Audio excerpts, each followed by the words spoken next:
Highlight എന്ന് പറയണത് almost ഒരുവിധം എല്ലാ ബോളിവുഡിലത്തെ പ്രമുഖരും ഇതില് ക്യാമിയോ റോളായിട്ട് ഇങ്ങനെ വന്നു പോകുന്നുണ്ട്. അത് പെർഫെക്റ്റ് ആയിട്ട് ഇങ്ങനെ ബ്ലെൻഡ് ചെയ്ത് പോകും. അല്ലാണ്ട് ക്യാമിയോസിന് വേണ്ടി ഇങ്ങനെ കുത്തി നിറക്കല്ല. ആദ്യം പറഞ്ഞല്ലോ, ബോളിവുഡിൽ ഉള്ളിൽ നടക്കുന്ന കഥ തന്നെ ആയതുകൊണ്ട് അവർക്ക് അതിലെ പല ഇവന്റ്സിൽ കൂടിയും ചെറിയ ചെറിയ ക്യാമിയോ റോളായിട്ട് കുറെ പേര് വരും.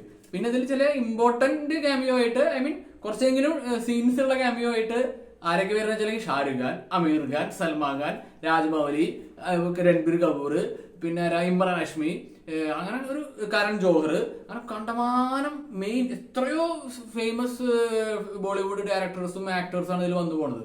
അവരൊക്കെ കൊണ്ടുവരുന്ന രീതി, അവരുടെ സെൽഫ് ട്രോൾസ്, അതാണ് ഇതിൽ ഏറ്റവും ഹിലാരിയസ് ആയിട്ട് എനിക്ക് തോന്നിയത്.